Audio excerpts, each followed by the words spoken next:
This is not normal.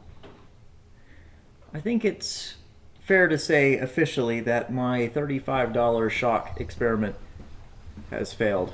The shock absorber is traditionally attached at both ends. That's not absorbing shocks, which means it's bouncing around on the spring. Hi, welcome back to our channel. Today we're in the shop mainly because we have to address a small issue with the Sequoia. Part of having a YouTube channel is knowing when you need to admit that you're wrong, and in this case that is what I'm doing, or at least I need to admit that my experiment failed. Is it really, can you really say you failed if you admitted it was an experiment from the beginning?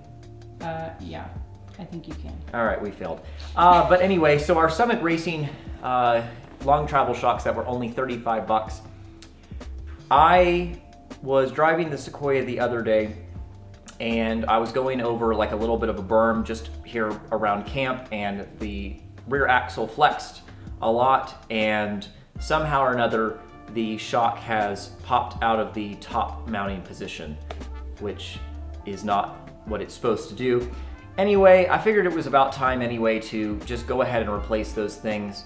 There might be more damage to that shock than what initially meets the eye, so we're going to be inspecting all of that, but ultimately we're going to be replacing it with these shocks. These are the Old Man Emu. Is it 60020L shocks?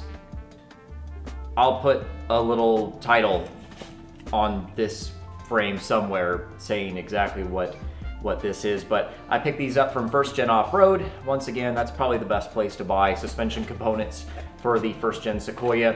Also, you could get them on Amazon too. There's an affiliate link for those if you want it, but honestly, I would recommend that you go ahead and purchase these from Josh at First Gen, just because he's a great guy and he runs a great website with great customer service. So anyway, we're going to be walking through installing these instead of the other shocks that are currently on board. There might be a few other things we need to address up under the rear axle, and I think we're actually going to go ahead and completely remove our sway bar, and I'll explain more about that later on as to why I'm deciding to do that. But anyway, it should be fun, and let's go ahead and get right into it.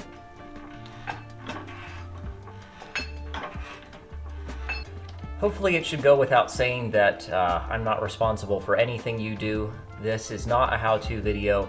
You might take some notes from it on how to do the job, but if you do this and you get hurt or you ruin your vehicle, it's not my fault, it's yours. Also, this is like the best tool ever if you work on cars, is to get yourself a brushless impact wrench. This one's from Milwaukee. This is their 12-volt line, which you might think isn't a lot of power for removing bolts with impact, but it seems to do the job, and it has no problem it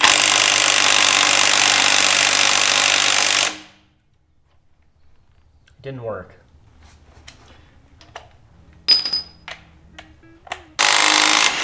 There we go. You just had to remove the little extension. But yes, it has plenty of power for removing lug nuts and most anything that you might find yourself working on when you're in the garage.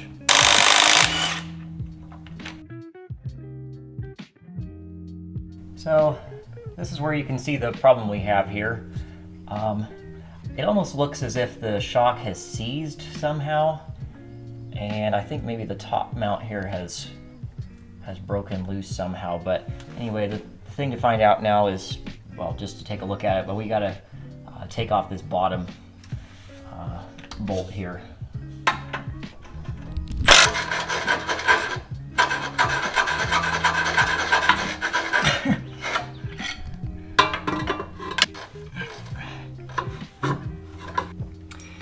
So from what I can see here, I don't see really any bushing left, and I'm not entirely sure how the washer slipped through the...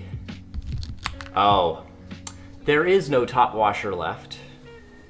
That must be how it came off. Somehow it broke off. Also, I think the shock itself must have seized somehow. it feels much more difficult than normal to push and pull it, because these were never very stiff to begin with. But anyway, hard to say entirely what went wrong, but I don't recommend these. These are junk.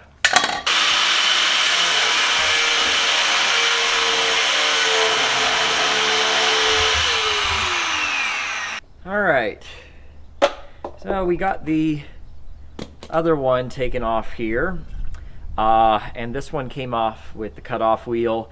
This is the second time I've had to cut off shocks off of one of these things. It does say a lot about the quality of these Summit racing shocks, given that this top nut rusted shut in less than a year's time, so that's not great. So anyway, yeah, I had to cut it off. I'm very thankful that the one that was still stuck in the top mount was the one on the driver's side, which has a lot more room to work with, mainly because the panhard bar is on the other side on that one. You know, it's tilted down, and then the also there's no brake lines that are really close to the area in which you have to cut. Pretty much the only thing you have to watch out for is just your spring, you know, the coil. And if you nick that with an angle grinder, it's not going to end the world. So anyway, this one has finally come off. And Toyota, if you're watching, please, when you're designing vehicles, don't design them to where the top shock mount is so inaccessible, because, I don't know, shocks, in my mind, they have to be replaced at least once in the lifetime of a vehicle, and this was just frankly unacceptable. Anyway, so we got all that done. Now we just got to put the bushing in the bottom mount of the brand new OME shocks and then install them. All right, now when you receive one of these Old Man Emu shocks, unfortunately they don't have the bushing pre-installed. I really can't catch a break on these things, because when I had the Summit shocks, they were pre-installed. However, they didn't fit the Sequoia, so I had to take them out and push another one in. And in this case, this bushing, which does fit, isn't installed, so I have to do all the work. But there is a little bit of a trick to getting these in, and that is what I will show you now. All right, so what we're going to do is I've taken a hex bolt here and a couple washers to make a big surface here, and we're going to place it up through the bottom of the mount, and then we'll place the bushing here, and then basically the inverse on the other side with washers leading up to the big one here, and the nut. And basically what we'll do here is use this as a means of tightening down the bushing into the mount slowly and progressively.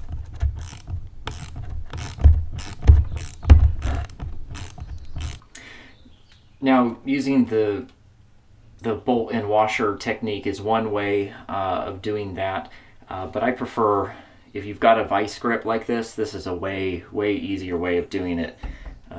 Basically, you just slide it in here and do the best you can to get it lined up here. And as you tighten down on it, it should slide into place. Oh, just like that. Yeah, that was way easier than using the bolt and nut and washers. So anyway, now on to the next step. All right, so what we've got going on here now is it's time to remove the sway bar.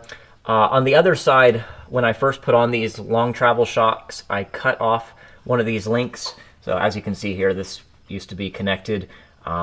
It's like this on the other side, but as soon as I cut that off, that pretty much meant that the sway bar doesn't provide any safety advantages anymore. And I did that in order to get a little more down travel out of the rear axle.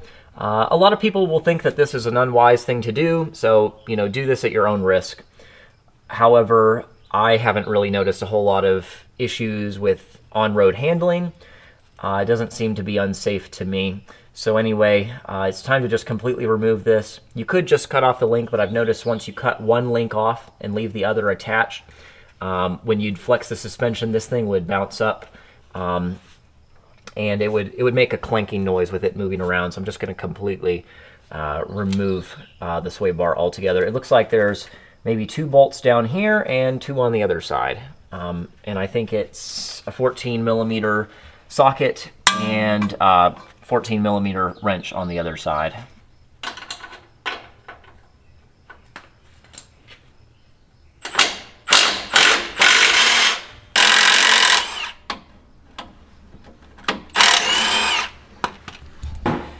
So anyway, now we're down to just putting on this hardware here. But anyway, so we've got a couple pieces of hardware here. We've got the little washer here that is concave shape. So you want the concave shape facing up. And then it's a bushing. And then this is what will go up into the top of the shock mount. And then on top of it will go this little piece here. So basically the little frame of the car is right in here. This piece here, this top bushing, and then this washer concave facing down, and the lock nut. And one thing that Josh from First Gen Off-Road suggests in his video, which by the way, his video on doing this job is way better than mine, is to add a little bit of silicone lube in order just to make things slide a little bit easier. And we'll probably use a jack on the bottom of the hub to push this shock up into place and get everything all leveled out. And yeah, it should be pretty straightforward. The other thing that we'll need to do on the bottom mount here is to use some shims. All right, now on the other shock, I went ahead and I cut off this retaining strap, and that was really just to show you the order in which these bushings go on and everything. However, I don't recommend that you actually cut those off just yet. I recommend you go ahead and get the shock resting on the lower mount. So as it sits right here, and don't cut this off just yet. You want to have everything ready because this shock is nitrogen charged. As soon as you cut off this strap, it's going to want to push forward and expand. And you can grab the shock and push it and pull it back down. But it's really difficult. It takes a lot of effort. Frankly, if you don't have a ton of upper body strength, you might not be able to do it at all. So I would recommend leave this like it is, and basically what you want to do is you want to have the lower washer and this bushing here ready to go. In fact, I'm going to set it right here, and in one quick motion, I'm going to cut this thing off, pull the top off, put these bushings on, and then guide it into place, because as soon as I cut it off, it's going to extend up into place. All right. Wish me luck.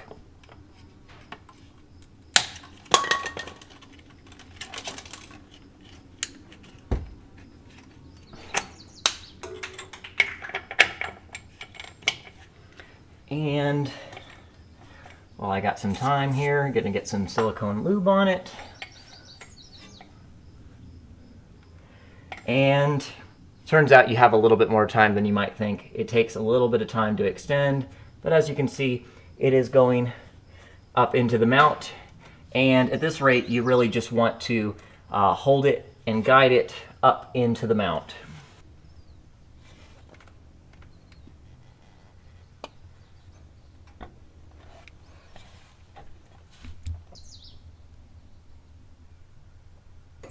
Alright, so now what I'm doing here is taking the jack and I am pushing up on the shock a little bit in order to get it in place and go ahead and compress the bushing a little bit. And then once I've done that, I think what I'm going to go ahead and do is get the lower mount put on. Alright, so now on this lower mount, one of the things you have to adapt for with this shock, since it isn't originally designed for a Sequoia, is you really need to add these shims. So what I've done in here is I've got these, well, these are 3/4 inch diameter shims or washers that we're going to use as shims. And basically they'll just fit right over top of here. And this guy here will go into place. And basically that will just account for the smaller width of this shock mount. And by the way, Josh at First Gen Off-Road sells these washers, and I also have a link for them from Amazon. And then we'll just tighten them down, but not torque them just yet. All right, now for the top of the shock mount, I'm going to go ahead and tell you a little bit about it before I get up under there, frankly, because I'm not sure if we're going to be able to get a decent camera angle up under there. But if you're going to do this job, just take the spare tire off. You will not be able to get to anything unless you take the spare off, assuming that you still have a spare tire up under. And then you're going to need these guys right here. So this is a 3/4 wrench, and we've got a 19 millimeter. I'm not sure if they're exact conversions. They look almost identical though. The important thing is that one of these is this ratcheting style. You will not be able to get this job done without this. I'm just going to go ahead and tell you that right now. I mean, I guess you could, but it would take you 1,000 turns, you know, of taking your wrench on and off to swivel it around. Get one of these that's ratcheting, and if it swivels on the head too, that's even better. This other one is to hold the bottom. So there's a little place to slide this in place on these OME shocks that'll hold it in place, and it'll keep the shock from spinning, because the shock will spin at some point when you're starting to crank down on it. You don't have to get it too tight up in there. I think the torque setting on it is like 14 pounds. It might be more, give or less, but you're not going to get a torque wrench in that spot because it's so tight. So just get it nice and tight, you know, take a good guess, but maybe get it a little tighter than you might think. All right, let's get it done. All right, I'm not sure how well this is seen, but so we've got this in place, and as you can see, this little notch right here, it's not turned around in the right spot right now, but this is where you can get your second wrench in order to hold it and keep it from spinning. But we're not going to worry about that just yet. So anyway, we got this little, this kind of strange looking washer here. That goes on the top. Next, it's the bushing. The top washer with the concave side down. And then it's the lock nut, which I think I forgot to bring with me under here. All right, and now we've got that nut up top, and this is where our swiveling, ratcheting wrench is going to come into place to make sure I'm getting my rotation turned correctly.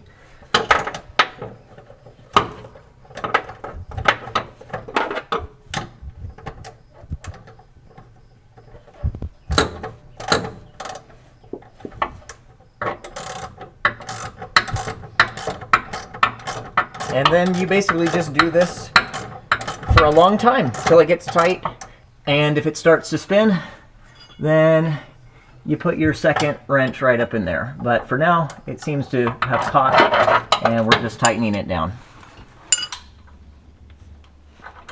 All right, and torque to 100 foot-pounds down here. It's stuck because it's stupid. Anyway, I know I'm using impact sockets to torque, which you're not supposed to do, but I don't care.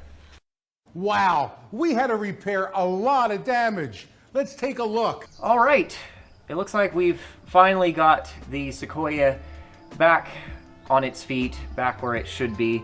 I've got pretty high hopes for those Old Man Emu shocks, and I mean, Old Man Emu, of course, comes from ARB. They've got a really, really long track record of reliability, durability. So I expect good things out of them, and I'll be curious to see if I feel any sort of difference on the road. Off-road, I should mention that with these shocks, we won't get quite as much down travel as we did with the Summit Racing shocks, but we're talking about maybe an inch less down travel. I can't remember the exact differences and the extended lengths between the shocks. But if you do want a high quality shock that had as much travel as those Summit Racing shocks, you could step up to the Dobinson shock. I'll have a link for those in the description too.